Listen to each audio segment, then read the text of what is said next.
Some stories from the American frontier were deliberately buried. Some truths were too dangerous to be told. Please, just make it quick. I can't take any more. The West wasn't just wild. For some, it was merciless. For others, it became the battleground where justice and vengeance walked the same dusty path. I don't know who did this to you, ma'am, but I swear on my father's grave, they will pay. What you're about to witness is the untold story of a man who rode against impossible odds.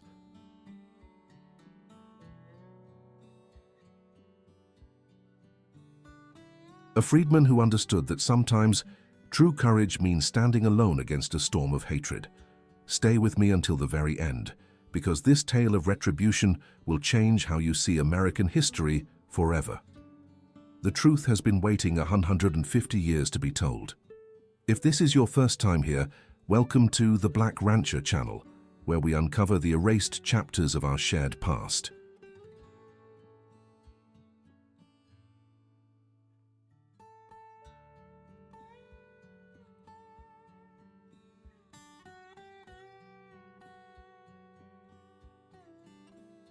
Hit subscribe right now and ring that bell, so you never miss these powerful stories that deserve to be heard. Now, let's begin our journey. Texas-Mexico border territory, June 1872. The sun beat down mercilessly on Solomon King's broad shoulders as he guided his chestnut stallion along the narrow trail. At 36, Solomon had seen enough of life to leave permanent lines etched around his eyes, eyes that remained alert even after 3 days in the saddle.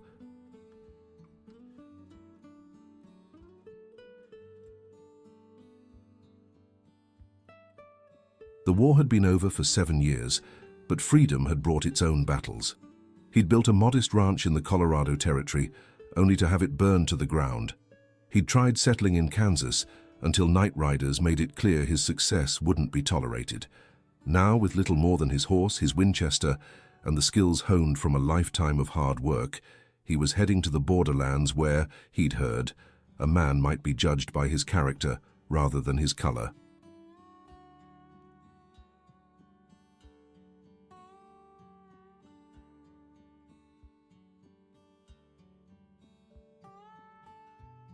Solomon pulled up short when he spotted thin wisps of smoke rising from a creek bed below. Caution had kept him alive this long. He dismounted, secured his horse, and approached on foot, Winchester ready. The small cabin was barely standing. Its door hung from a single hinge, and bullet holes pockmarked the weathered wood. Outside, a vegetable garden had been trampled, and a chicken coop lay smashed to pieces. Whatever had happened here had been violent and recent.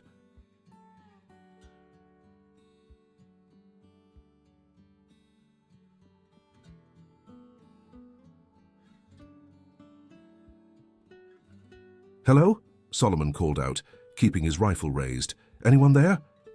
No answer came, but his trained ear caught a faint sound from inside, breathing, ragged and labored. He approached cautiously, pushing the damaged door open with the barrel of his rifle. The dim interior smelled of blood and gunpowder. Then he saw her, a woman huddled in the corner, a shotgun trembling in her hands. "Stay back," she warned, her voice barely above a whisper. Her face was badly bruised, one eye swollen shut.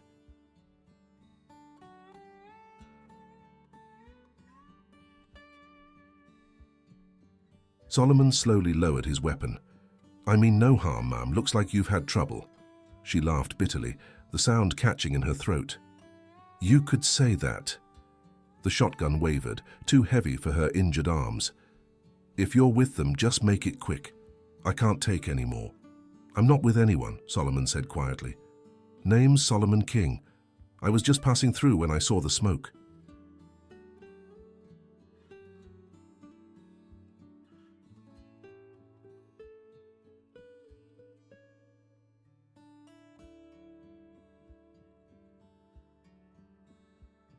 The woman's good eye studied him intently, taking in his dark skin, his worn but well-kept clothes, the calloused hands of a working man. Slowly, she lowered the shotgun. "They'll come back," she said. "They always do. Finish what they started." Solomon moved closer, seeing now the extent of her injuries. Rope burns encircled her wrists. A gash ran along her hairline, caked with dried blood.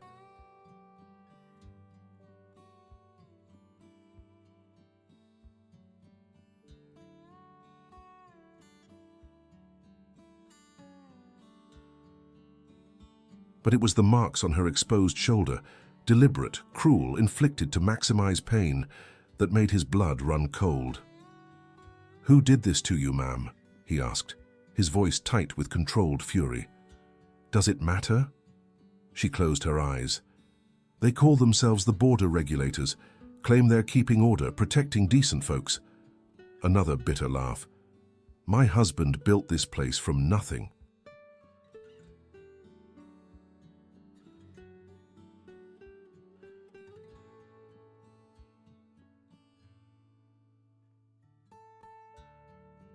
After Apache raiders killed him last spring, the regulators decided his land should go to proper Americans. Solomon's jaw tightened. He'd heard of such groups, former Confederate soldiers, outlaws, and opportunists who used the chaotic post-war years to seize property and power. "They've given me one more day to clear out," she continued. "Said next time they wouldn't leave enough to bury." Solomon knelt beside her, offering his canteen.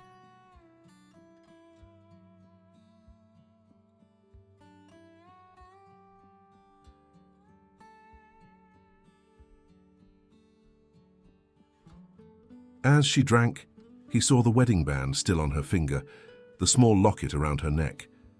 This wasn't just about land. This was someone's home, someone's life. "What's your name, ma'am?" he asked gently. She hesitated, as if remembering her name required effort. "Elizabeth. Elizabeth Winters." Solomon nodded, then stood and walked to the doorway.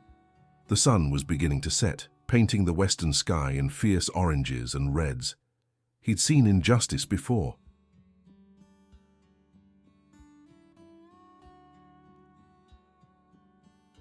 He'd walked away from fights that weren't his to win, but something about this place, about the quiet dignity with which this woman faced her tormentors, stirred something deep within him. "Mrs. Winters," he said, his decision made. "I believe I'll be staying a while." "You don't understand," Elizabeth protested weakly. "There are at least 12 of them. They'll kill you too." Solomon checked his Winchester, then drew his Colt revolver, spinning the cylinder to verify it was fully loaded.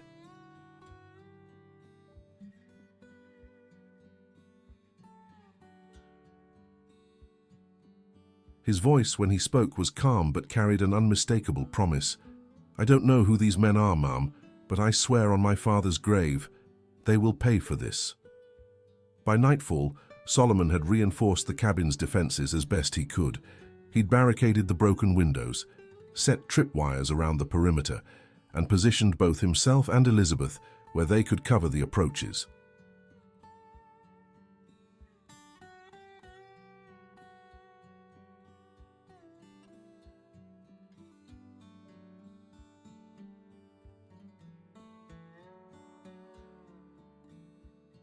"You never said why you're helping me," Elizabeth said as she cleaned her shotgun by lantern light.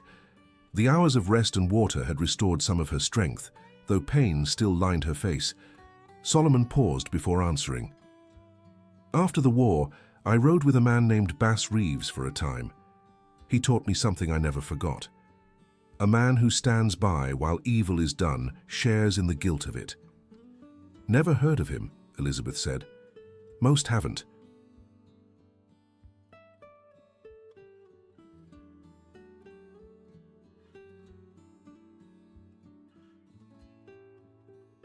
"He's a deputy marshal now, bringing in outlaws white lawmen won't touch. Best man I ever knew." Solomon checked the sight on his rifle. "My father was born in chains, Mrs. Winters. Died in them too. But he taught me that even a slave can choose what kind of man he'll be. These regulators are counting on good people being too afraid to stand against them. I can't abide that." A distant sound caught his attention. Hoofbeats, multiple horses approaching slowly.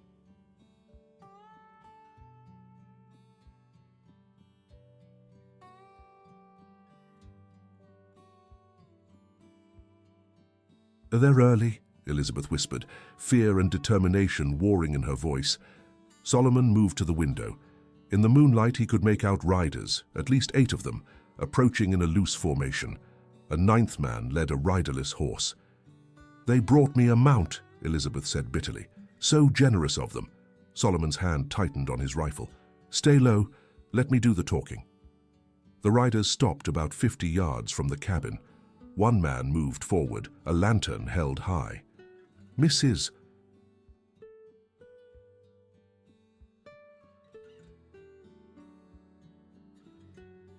Winters," he called out, his voice carrying easily in the night air. "We've come to escort you to town as agreed. No need to make this difficult." Solomon took a deep breath, then stepped onto the porch, keeping his rifle lowered but ready. "Mrs. Winters isn't going anywhere tonight, gentlemen." His appearance caused immediate confusion. The men murmured among themselves, and the leader lowered his lantern slightly. "Who the hell are you?" he demanded. "Name's Solomon King."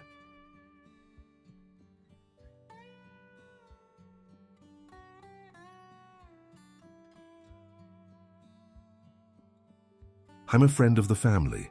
The leader laughed, a harsh sound without humor. "Mrs. Winters doesn't have any family, especially not of your complexion." Solomon remained impassive. "I'm giving you men one chance to ride away. Come back when you're ready to talk civilly about fair compensation for this land." "Listen here, boy," the leader spat, his friendly facade dropping instantly. "This isn't your business. That woman has until dawn to clear out, or we burn that shack with her in it."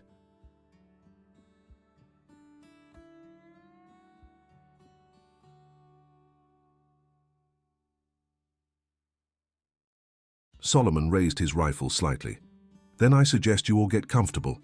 It's going to be a long night." The leader signaled, and the men spread out, taking positions behind rocks and trees. Solomon ducked back inside as the first shots splintered the doorframe.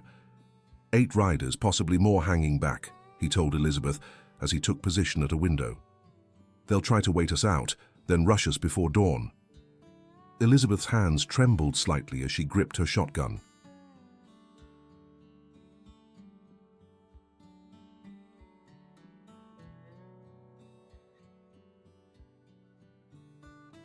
"I'm sorry I got you into this." Solomon shook his head. "You didn't. They did." He fired carefully through a narrow opening, satisfied when one of the attackers cried out in pain. "We just need to hold until daylight. Things look different in the light of day." The night wore on, punctuated by exchanges of gunfire and shouted threats. Solomon moved constantly between defensive positions, making their numbers seem greater than they were.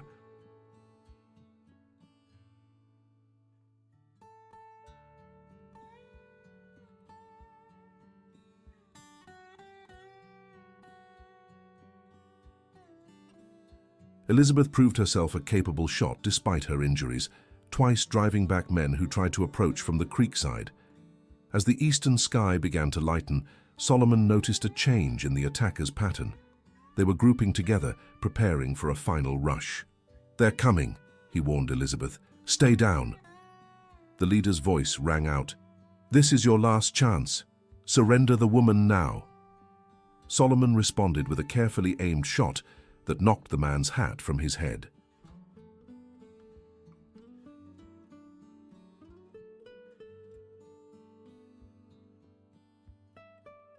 The answering volley was immediate, a hail of bullets tearing through the cabin's thin walls. Then came the sound Solomon had been dreading, the whoosh of flames as torches were thrown onto the cabin's dry wooden roof. "We need to move," he told Elizabeth urgently. "When I give the word, head for the creek bed, I'll cover you."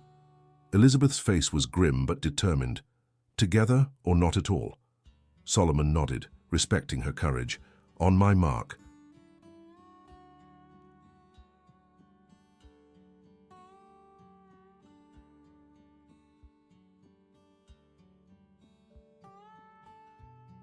But before he could give the signal, a new sound cut through the chaos. A bugle call, clear and unmistakable. Both Solomon and the attackers froze in confusion. Then, from the ridge behind the cabin, riders appeared. At least 20 uniformed men on horseback, rifles raised. the morning sun glinting off brass buttons and the distinctive blue of US cavalry uniforms. "Border regulators," a commanding voice rang out.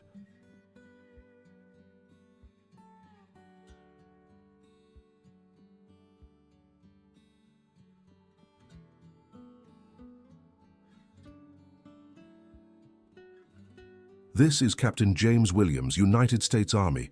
You are surrounded. Throw down your weapons immediately." The effect was instantaneous. Several of the attackers dropped their guns where they stood. Others attempted to flee, but quickly found their paths blocked by mounted soldiers. Solomon lowered his rifle, hardly daring to believe their fortune.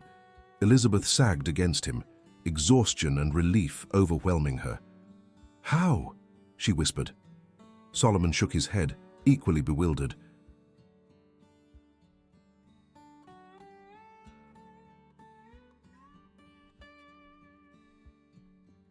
It wasn't until later, when the soldiers were securing the prisoners, that Captain Williams approached them. "Mrs. Winters," the captain said, removing his hat respectfully, "we received your husband's letters. I apologize for the delay in responding." Elizabeth stared at him in confusion. "My husband's letters?" The captain nodded. "Lieutenant John Winters wrote to our commander several times before his death, reporting suspicious activities along the border.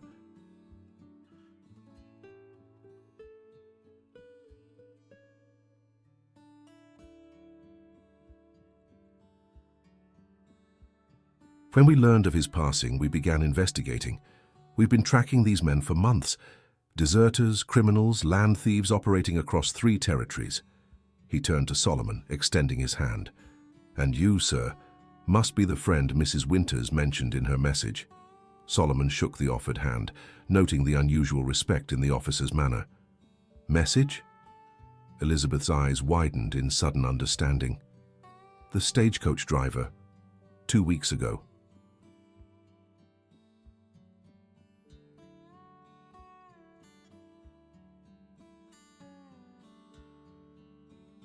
"I sent word to John's old regiment that I feared for my safety."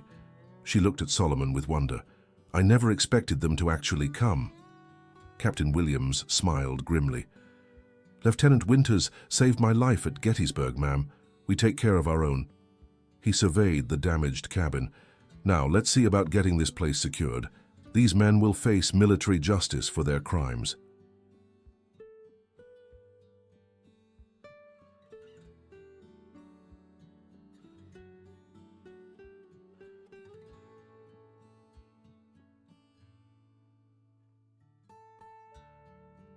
As the soldiers led away the subdued regulators, Solomon noticed the leader staring at him with undisguised hatred.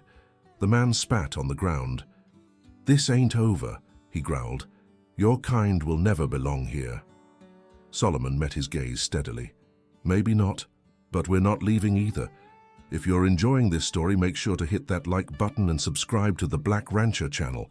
We've got many more untold stories waiting to be shared. Now, let's continue with our tale.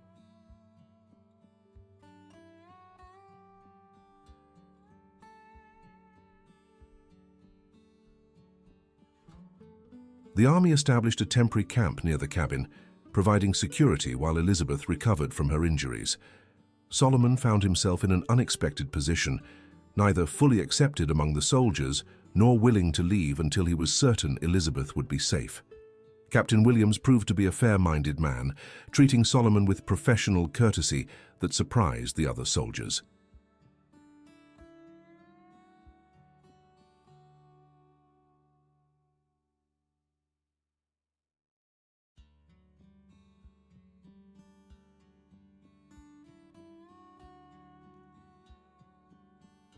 It was Williams who approached Solomon on the 3rd evening, as he sat mending a section of fence the regulators had destroyed. "You have experience with horses," the captain observed, watching Solomon's methodical work.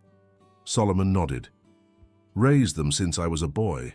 My master found I had a way with the difficult ones." Williams seemed to consider this. "The army always needs good horsemen. There's a new policy: colored regiments with their own officers."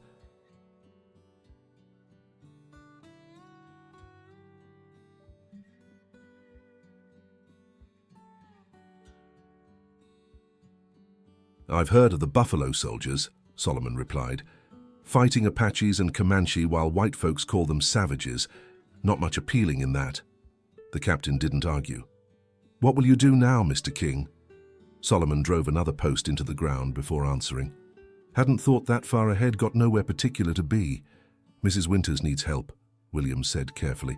This land has potential, but she can't work it alone. Solomon straightened, studying the officer's face.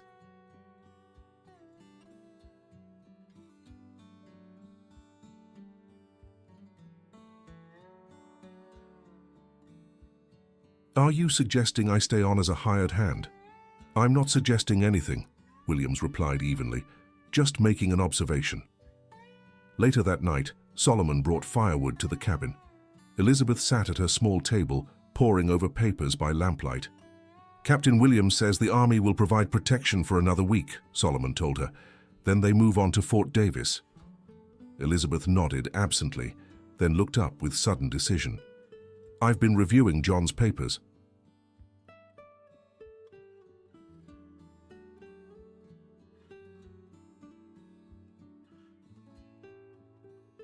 He filed a proper claim on this land, 640 acres. Good water rights, too. She pushed a document toward him. He also left instructions about finding a partner if anything happened to him. Solomon glanced at the paper. I don't understand. John knew I couldn't hold this place alone. He wrote that if he died, I should find someone who could work the land properly, someone with honor who'd deal fairly. She met Solomon's eyes directly. I'd like to propose a business arrangement, Mr. King.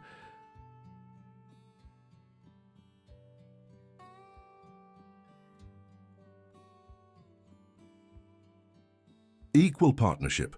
You provide the labor and expertise, I provide the land and water rights. Solomon stared at her, astonished. Mrs. Winters, people would talk. A white widow and a black man working together. People already talk, she interrupted sharply. They talked when John married a saloon girl. They talked when we claimed this land. Let them talk. Her voice softened. I've seen how you work, how you treat people. John would have approved.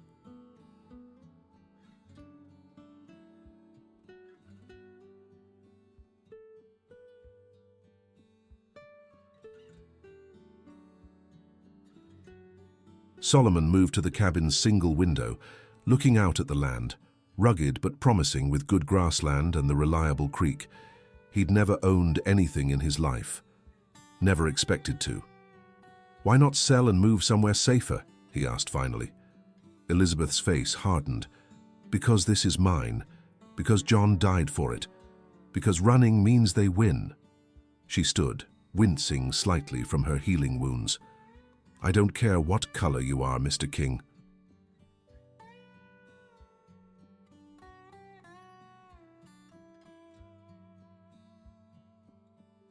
I care that you fought for a stranger because it was right. Men like that are rare in any shade. Solomon considered her words. The partnership made practical sense, yet the dangers were real. The regulators had friends, influential men who wouldn't accept a black landowner, or a woman who defied convention. I need time to think on it, he said finally. Elizabeth nodded. Take all the time you need. I'm not going anywhere.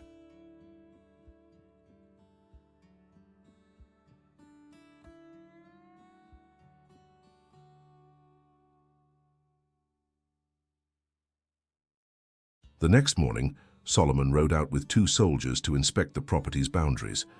They had reached the furthest corner when they discovered fresh tracks, several riders moving fast toward town. Regulators? One soldier asked. Solomon studied the ground. Different horses, but headed the same direction.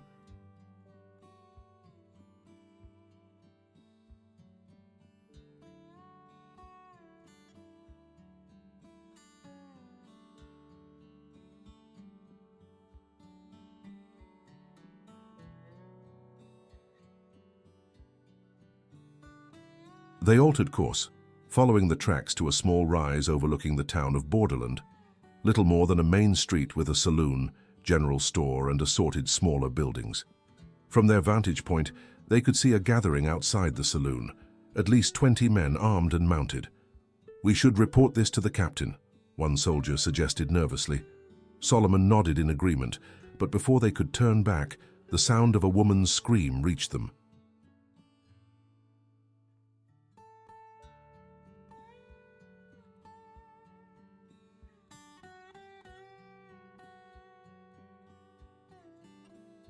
Without hesitation, Solomon urged his horse forward, ignoring the soldier's warnings. He approached cautiously from behind the livery stable, dismounting to continue on foot. The crowd had grown, surrounding something or someone in the center of the street. When Solomon managed to get a clear view, his blood froze. A young Mexican woman knelt in the dust, her face bruised, while a well-dressed man addressed the crowd.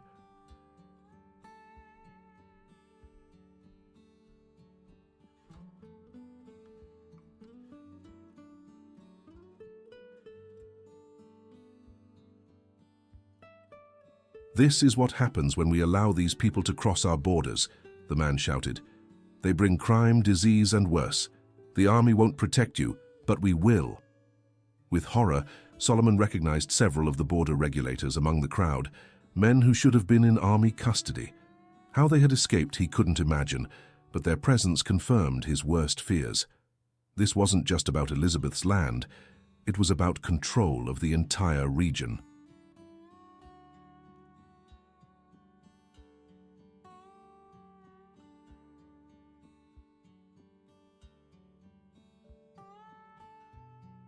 The well-dressed man, clearly the leader, continued his inflammatory speech while the young woman sobbed. "She claims she was attacked, but we all know the truth. These people lie as easily as they breathe." Solomon had seen enough. Stepping forward, he called out, "That's not how it happened. I saw the whole thing." The crowd turned as one, shocked by his interruption. The leader's face darkened with anger. "Who are you to question me?" he demanded. "This doesn't concern you."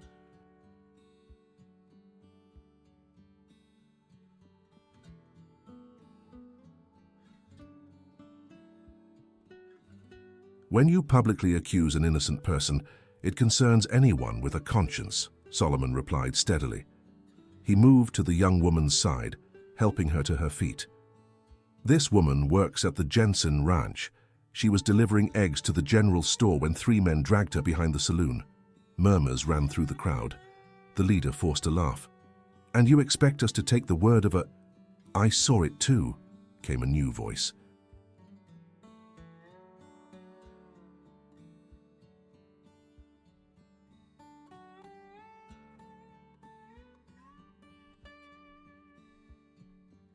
An elderly white man stepped forward, leaning heavily on a cane. "Exactly as this gentleman described. I was too old and frail to help, to my shame, but I saw it clear as day." The leader's composure cracked slightly. "Parker, you're a drunk and a fool. No one will believe you." "I believe him," called another voice, a woman this time standing in the doorway of the general store. "And I saw who did it. It was your son, Judge Hardin. Him and 2 of his friends."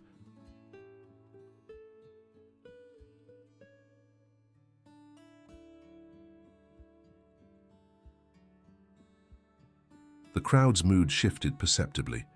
Judge Hardin, for that was clearly who the well-dressed man was, looked around wildly, sensing his control slipping.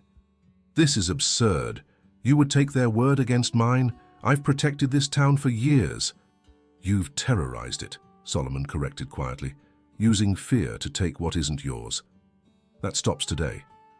Hardin's hand moved toward his gun, but before he could draw, the sound of approaching horses made everyone turn.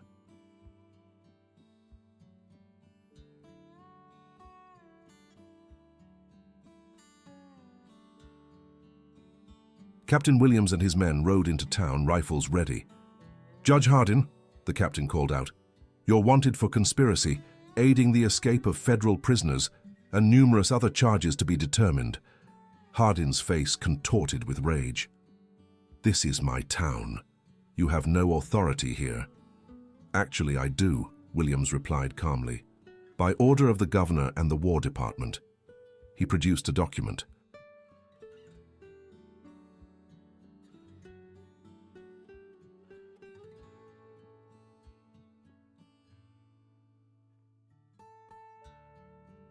This entire region is now under martial law pending investigation of corruption and organized criminal activity crossing territorial boundaries.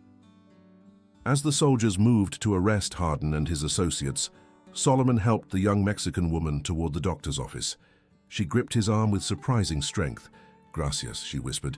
"No one has ever stood up for me before."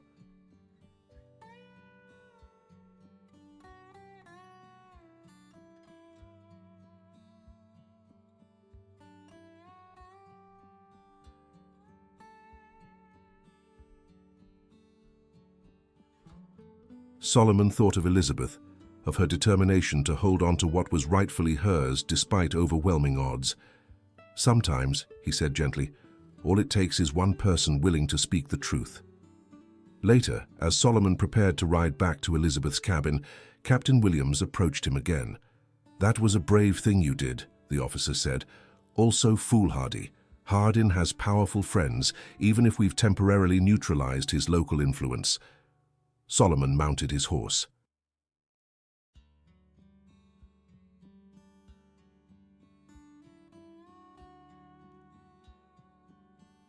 "Some things need to be done regardless of the risk."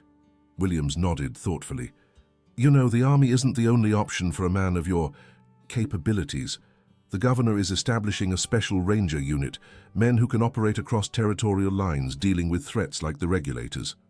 "Rangers don't come in my color," Solomon remarked dryly.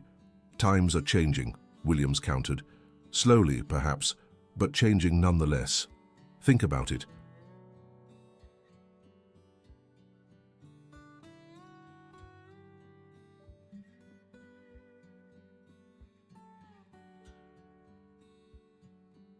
As Solomon rode back toward Elizabeth's cabin, his mind was filled with new possibilities.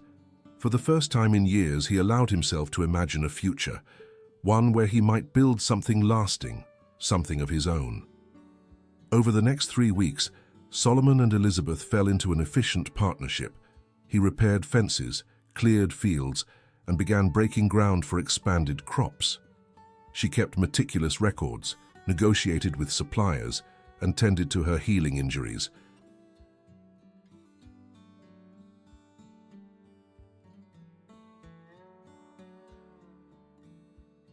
Neither mentioned the official partnership agreement again, but both worked as if their futures depended on it, because they did. News from town was promising. Judge Hardin and several regulators remained in Army custody, awaiting transfer to a federal court in San Antonio. Captain Williams had extended his company's stay, establishing temporary headquarters in Borderland while they rooted out the remaining criminal elements.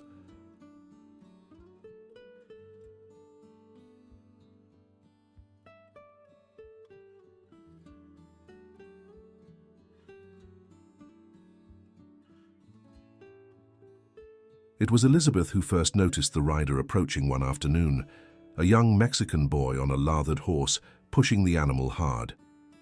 "Something's wrong," Solomon said, setting down his tools. The boy nearly fell from his mount as he reached them. "Senor King, they have taken her. They have taken my sister." It was the young woman Solomon had helped in town.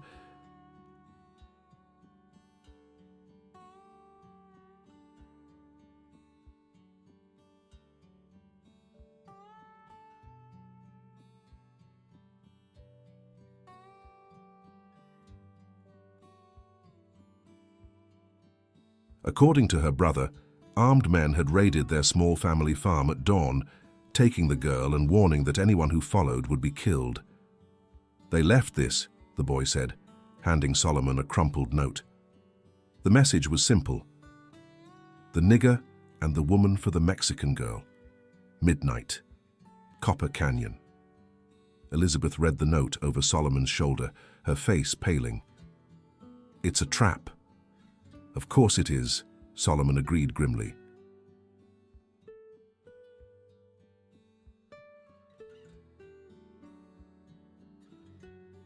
"Hardin's associates are trying to eliminate witnesses before the trial. We should inform Captain Williams," Elizabeth suggested. Solomon shook his head. "Copper Canyon is 20 miles beyond his jurisdiction. By the time he arranged proper authority, it would be too late." He turned to the boy. "How many men did you see?" "5, senor." but they spoke of others waiting. Solomon considered their options. The logical choice was to stay put, protected by the soldiers stationed nearby.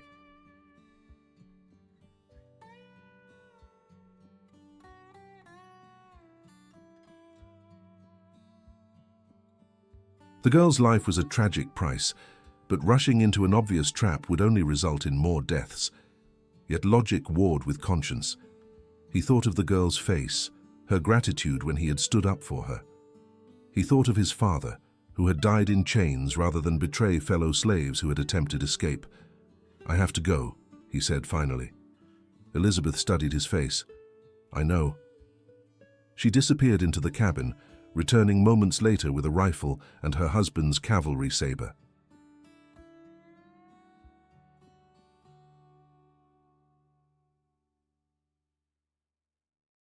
"I'm coming with you." Solomon started to object, but the determination in her eyes stopped him. This was her fight too.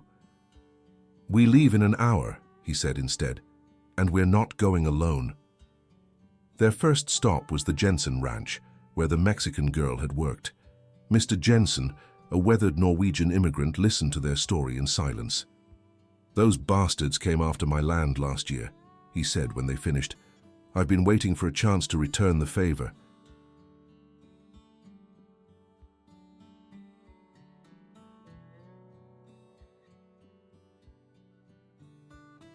He called to his 3 sons, strapping young men who shared their father's fair coloring and broad shoulders. "Saddle up, boys. We've got neighbors to help." Their next visit was to a small settlement of freedmen who had established farms near the creek that fed Elizabeth's land. Solomon had helped them repair a broken dam the previous week. Now 4 of them volunteered without hesitation.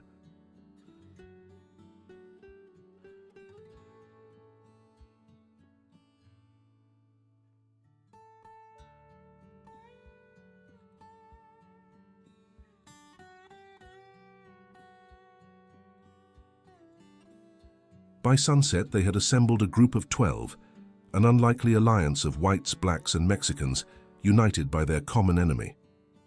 "Hardin and his men expect us to come in blind," Solomon told them, as they gathered to plan. "They don't expect us to have numbers or strategy. That gives us an advantage." Copper Canyon was a natural fortress, steep rock walls with a narrow entrance that opened into a box canyon, easy to defend, almost impossible to attack directly.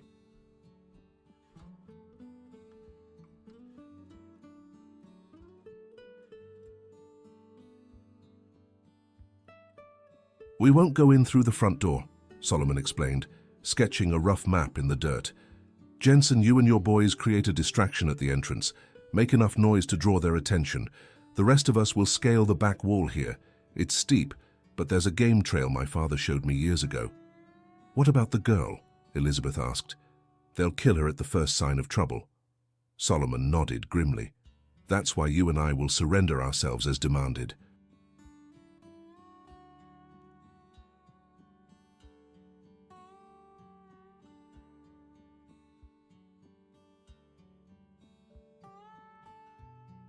The others protested immediately, but Solomon raised his hand for silence. "Only apparently," he clarified. "They'll be watching for riders from the east. Elizabeth and I will approach openly, drawing all eyes to us. Meanwhile, our people will already be in position." The plan was dangerous, with a dozen ways it could fail, but as they rode through the gathering darkness, Solomon felt a strange sense of purpose.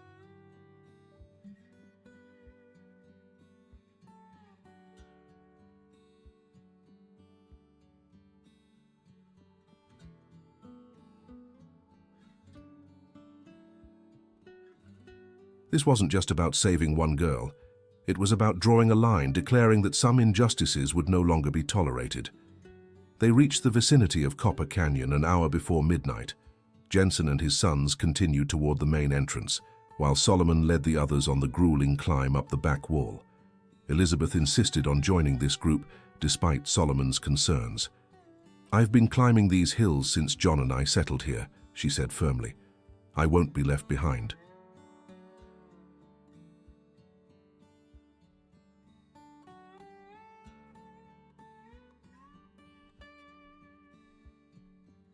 The ascent was treacherous in the darkness, but they reached the rim without incident. From their elevated position, they could see the entire canyon below, and what they saw was sobering. At least 15 men had made camp there, more than they had anticipated. The Mexican girl was tied to a post in the center of the camp, head bowed but apparently unharmed. Solomon outlined the final plan in whispers.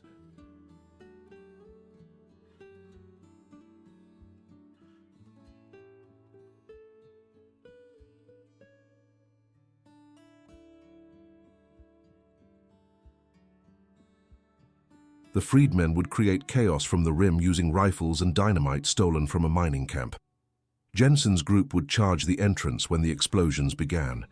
In the confusion, Solomon and 2 others would descend directly to rescue the girl. Elizabeth touched his arm. "Be careful," she said simply. Solomon nodded, then checked his weapons one final time.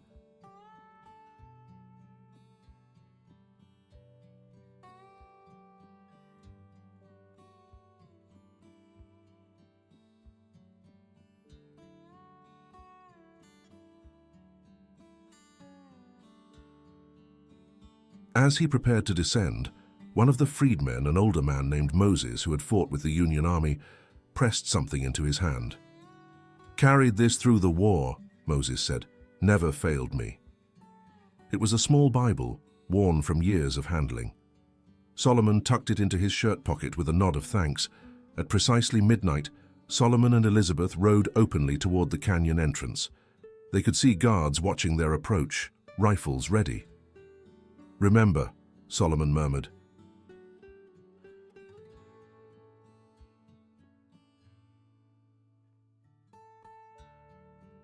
"No matter what happens, stick to the plan," a voice called out as they reached the narrow passage. "That's far enough. Dismount and show your hands." They complied, standing vulnerable in the open space. A man Solomon recognized as one of Judge Hardin's closest allies emerged from the shadows. "Well, well," he drawled. "The hero and his white woman. Hardin said you'd come." He signaled, and more men appeared, surrounding them. "Search them."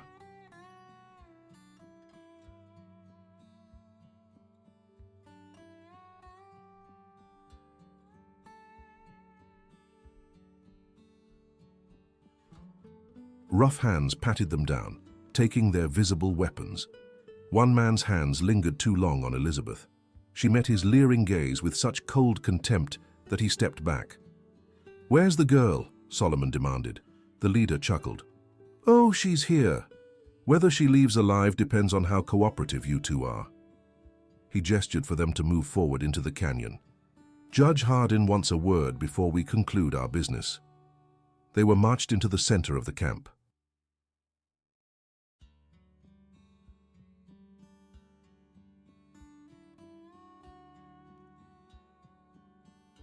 The Mexican girl raised her head as they approached, her eyes widening in a mixture of hope and horror when she recognized Solomon.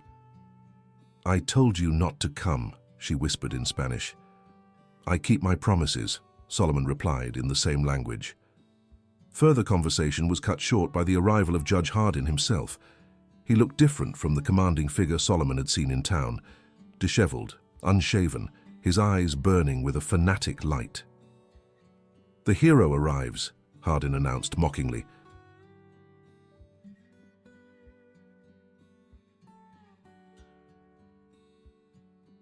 "The black man who thinks he can own land, work alongside whites as an equal." He circled Solomon slowly. "Do you know what happens to men like you? Men who don't know their place?" Solomon remained silent, calculating distances and timing. According to his pocket watch, they had 3 minutes until the diversion began. Hardin seemed disappointed by the lack of response. He turned his attention to Elizabeth. "And you."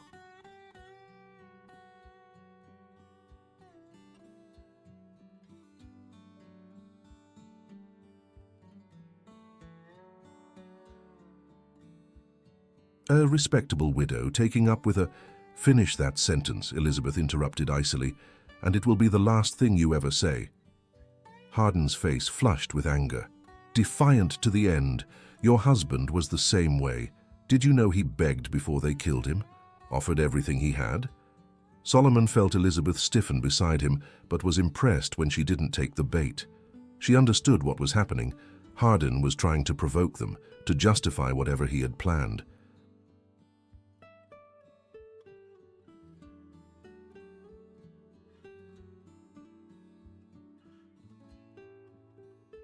"You're losing, Hardin," Solomon said calmly.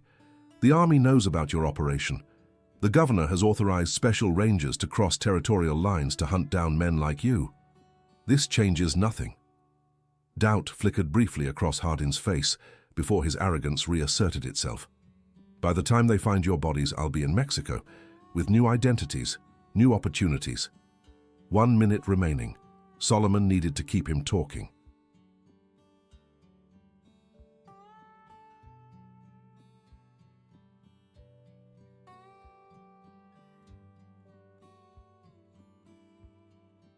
"Why target Elizabeth's land specifically? There are larger ranches, easier targets." Hardin laughed. "You really don't know? Her precious husband didn't just file a land claim. He found copper, a whole vein of it running through that worthless dirt, enough to make a man wealthy beyond dreams." He sneered at Elizabeth. "He should have taken my first offer." The revelation hit Elizabeth hard.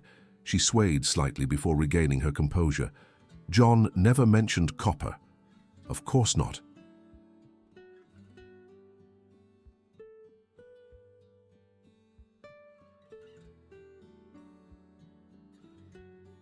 The fool thought he could develop it himself, keep it secret until he had the capital to mine it properly. Hardin shook his head. "Some secrets are too valuable to keep." 0. Solomon tensed, waiting for the signal. It came with a thunderous explosion that shook the entire canyon. Rocks and debris rained down as dynamite charges detonated along the rim. Men shouted in confusion, reaching for weapons as rifle fire erupted from multiple positions.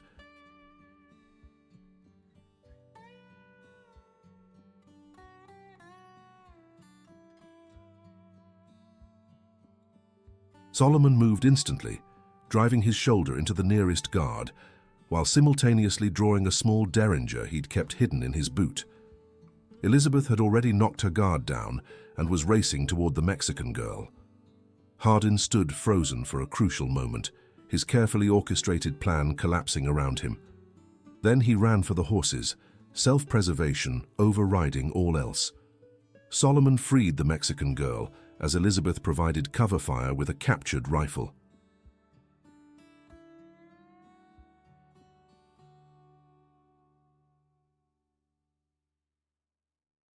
All around them, chaos reigned. Jensen and his sons had charged through the entrance, engaging Hardin's men in a pitched battle. From the rim, the freedmen continued their barrage, careful to target only the areas away from Solomon's position. "We need to move," Solomon shouted over the gunfire. "Head for the east wall." They ran in a crouching line, the Mexican girl between them. They had almost reached the relative safety of a rock outcropping when a shot rang out directly behind them.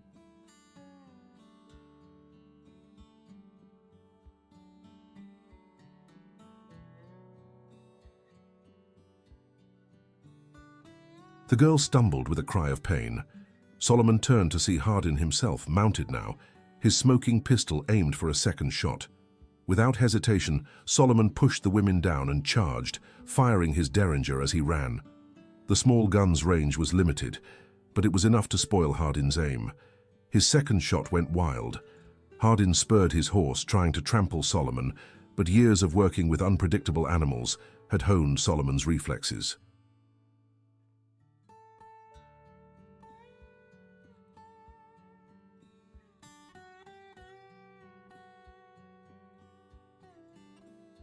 He dodged sideways, catching the judge's boot and yanking him from the saddle. They grappled in the dust, Hardin's aristocratic hands unused to physical combat, Solomon's hardened by a lifetime of labor.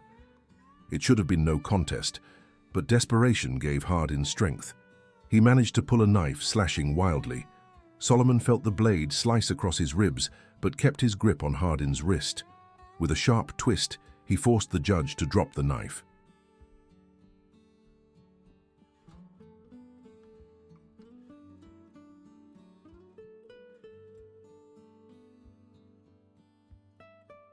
Hardin's eyes widened with fear as he realized he was outmatched.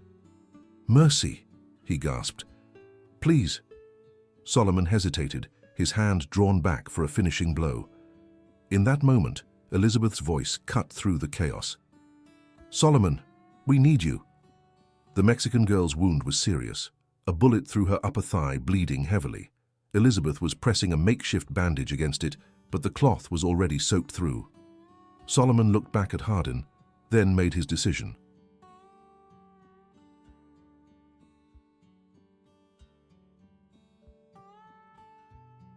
With a swift punch that left the judge unconscious, he secured the man's hands with his own belt, then ran to help Elizabeth.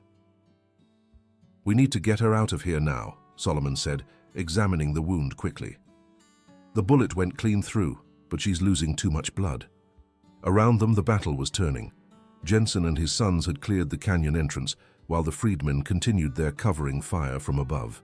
Hardin's men were either surrendering or fleeing into the night.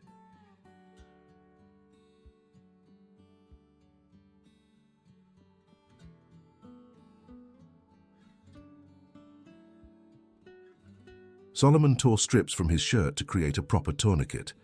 "Can you ride?" he asked Elizabeth. She nodded grimly, her hands steady despite being covered in blood. "What about him?" She nodded toward Hardin's unconscious form. "He'll face justice," Solomon replied, his voice hard. "One way or another." They managed to secure the injured girl on Solomon's horse, with him walking alongside to keep her steady. Elizabeth rode ahead to clear their path.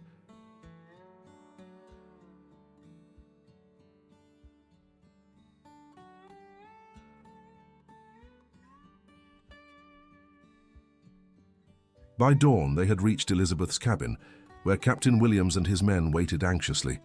The captain took in their bloodied appearance with a grim expression. "I received your message. Reinforcements are already on their way to Copper Canyon." "Judge Hardin is there," Solomon told him, "tied up near the central campfire. He's confessed to ordering John Winters' murder and attempting to steal the land for its copper deposits." Williams raised his eyebrows.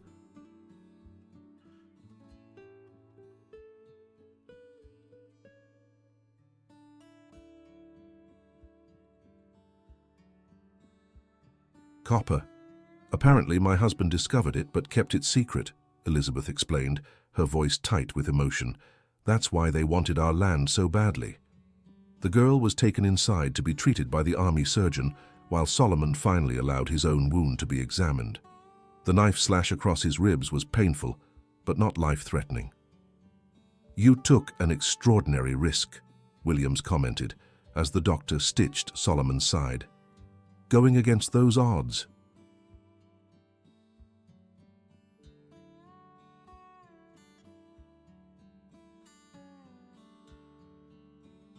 Solomon winced slightly as the needle pulled through his flesh.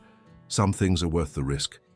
Later, as the wounded rested and the soldiers prepared to transport their prisoners, Elizabeth found Solomon sitting alone on the cabin's small porch. "The doctor says she'll recover," Elizabeth told him, sitting beside him with a weary sigh. "Her family is with her now." Solomon nodded, relief evident in his face.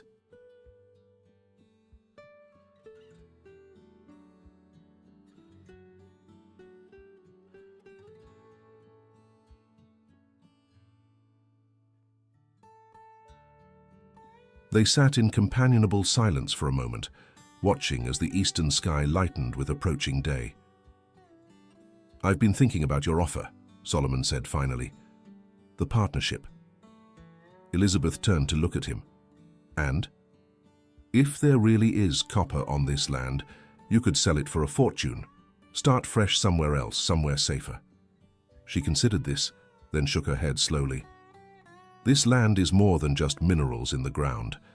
It's what John and I built together."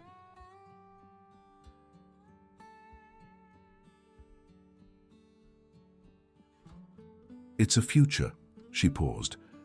"Besides, who says I want to start over somewhere else?" Solomon studied her face, noting the determination that had never wavered, even in the darkest moments. "Then I accept. Partners. Equal share in everything. Work, profit, and risk." Elizabeth smiled, extending her hand to shake on the agreement. Partners. 3 years later, 1875.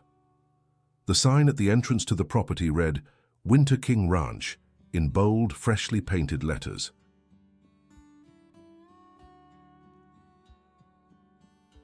Beyond it stretched neat fences enclosing healthy cattle, fields of crops, and in the distance the gleam of new copper smelting equipment. Solomon directed the workers unloading supplies from the wagon, a mix of black, white, and Mexican men who worked alongside each other with practiced efficiency. The ranch had become known throughout the territory, not just for its successful copper operation, but for its policy of hiring based on ability rather than color.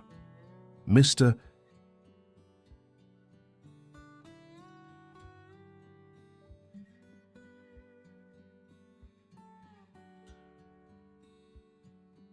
King, called a young black boy running up the road. Riders coming. Solomon shaded his eyes, looking toward the dust cloud approaching from town.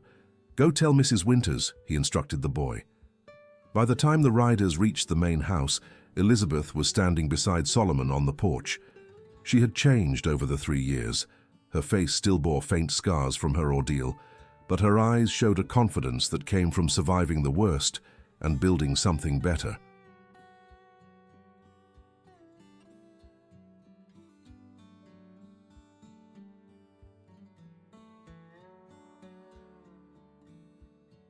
Captain Williams, now Major Williams, dismounted first, followed by a tall black man in a formal suit. Mrs. Winters, Mr. King, Williams greeted them. May I introduce Mr. Hiram Rhodes Revels, former United States Senator from Mississippi. Solomon's eyes widened in recognition. Even on the frontier, news of the first black senator had traveled far. It's an honor, sir, Solomon said, extending his hand. Revels shook it firmly. The honor is mine, Mr. King.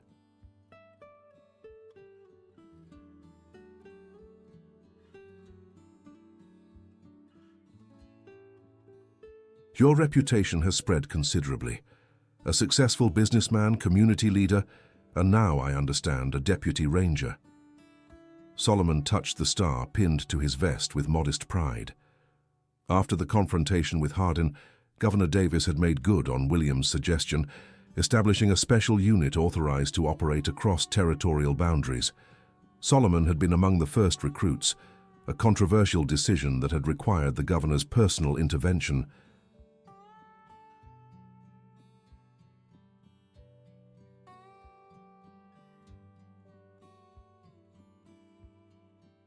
Please come inside, Elizabeth invited. You must be tired after your journey. Over coffee in the ranch house's comfortable main room, Revels explained the purpose of his visit. I'm documenting successful Negro-owned businesses and partnerships throughout the West, he said. Your operation here is of particular interest, not just for its financial success, but for how you've integrated the community. Indeed, the Winter King Ranch had become the center of a growing settlement.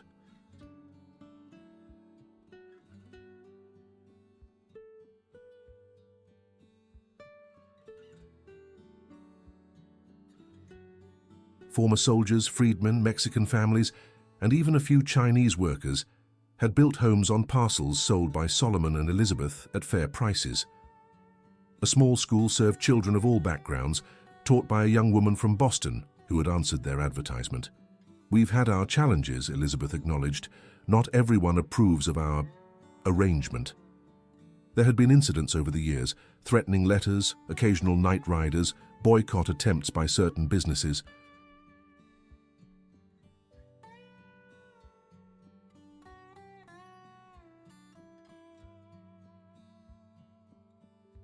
But with each challenge, the community had grown stronger, more united in their determination to succeed. That's precisely why your story needs to be told, Revels insisted. You've created something remarkable here, proof that cooperation can triumph over prejudice. Later, as Solomon showed Revels the copper operation, the former senator spoke more candidly. Things are changing back east, Mr. King, and not for the better. The promise of reconstruction is fading.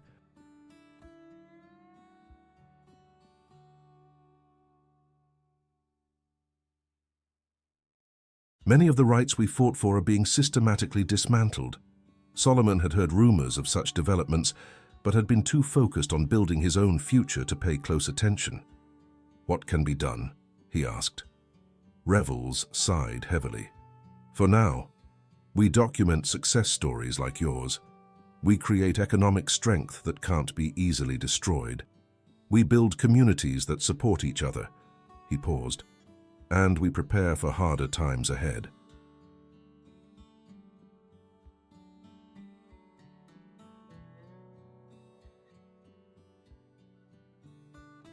That evening, a celebration was held in the community gathering place, a simple but spacious building that served as church, meeting hall, and social center. People from all parts of the settlement came to meet the distinguished visitor, sharing food, music, and stories late into the night. Solomon found himself standing apart, watching the diverse gathering with quiet satisfaction. Elizabeth joined him, following his gaze.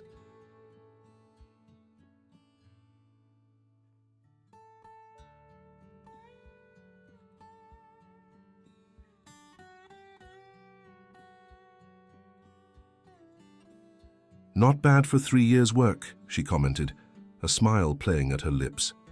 Solomon nodded. "John would be proud of what you've built." "What we've built," she corrected gently. "I couldn't have done this alone." A comfortable silence fell between them, the understanding of two people who had faced death together and emerged stronger.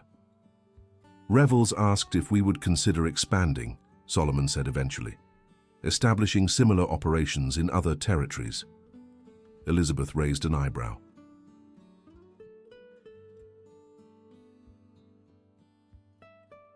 "And what did you tell him?" "That I needed to consult my partner." He turned to face her directly. "What do you think? Is it time to grow beyond what we have here?" She considered the question seriously. "There are others who could benefit from what we've learned, not just about copper mining or ranching, but about building something that lasts." She smiled. "And I've always wanted to see Colorado." Solomon laughed softly. "Colorado it is then."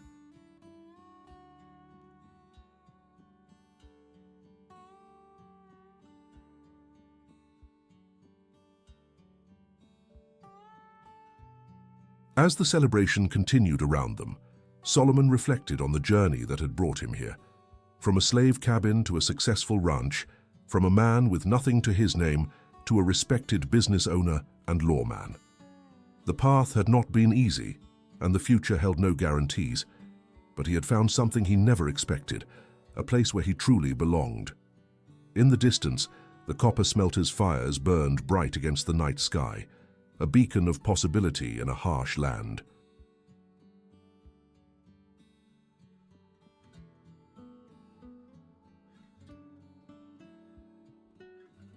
Solomon thought of the countless others like him, men and women seeking not just survival, but dignity and purpose in a world that often denied both. "We'll need to find the right people to manage things here while we're establishing the new operation," Elizabeth was saying, already planning their next venture. Solomon smiled at her practical approach.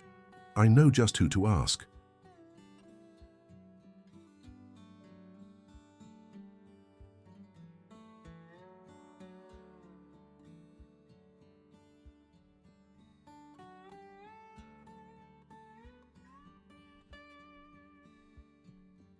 As they rejoined the celebration, Solomon caught sight of the young Mexican woman whose rescue had cemented their partnership.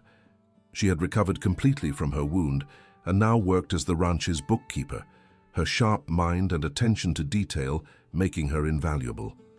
Nearby, Moses, the freedman who had given Solomon his Bible during the Copper Canyon confrontation, was teaching a group of children how to play the fiddle, his weathered hands guiding theirs with gentle patience.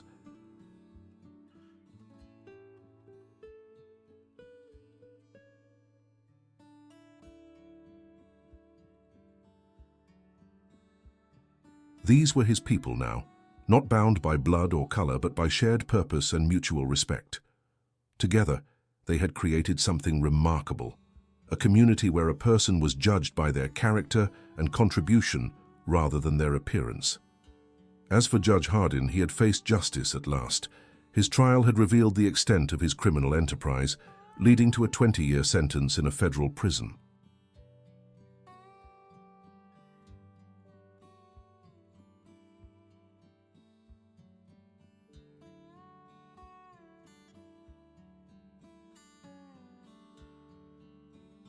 His former associates had scattered, their power broken by the combined efforts of the army, the rangers and ordinary citizens, tired of living under the shadow of corruption.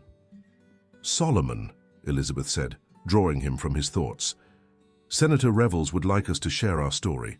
Indeed, the former senator was calling for attention, inviting Solomon and Elizabeth to speak to the gathered crowd.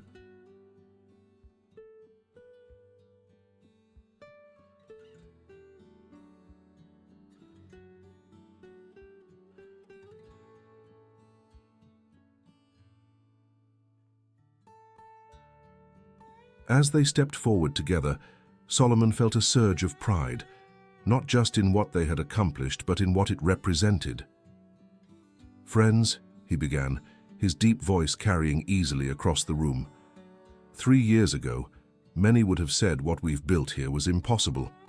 They would have said people of different races couldn't work together as equals, couldn't build a community based on mutual respect.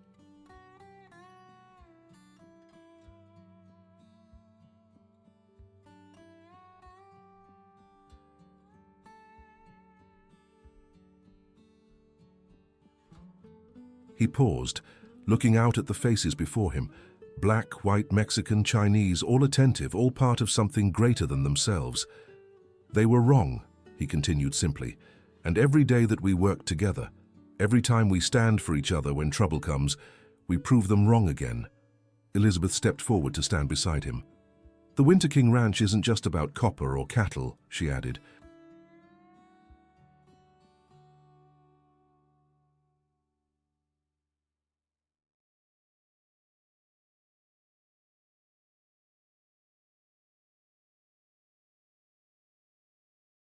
"It's about showing what's possible when we recognize the value in every person, when we refuse to be defined by others' expectations."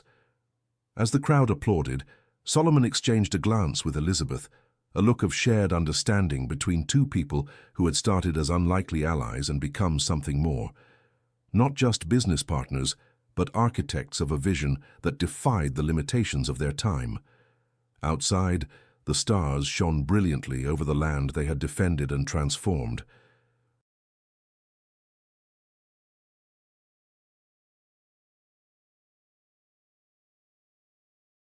The same stars that had guided escaping slaves to freedom, that had witnessed countless struggles for dignity and justice throughout human history.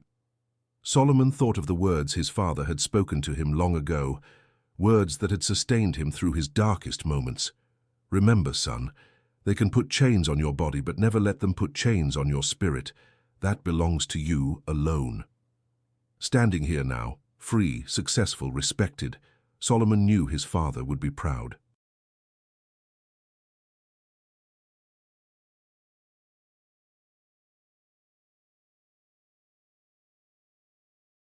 Not just of what he had accomplished, but of how he had accomplished it, with integrity, courage, and an unwavering belief that a better world was possible. That belief, more than any copper mine or cattle herd, was the true legacy of the Winter King Ranch.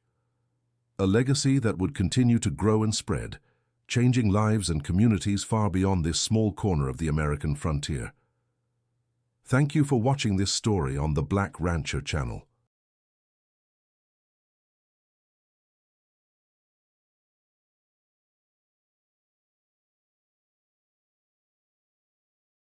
If you enjoyed this tale of courage, dignity, and justice in the Old West, please hit that subscribe button and share this video with others who appreciate untold stories from our shared history.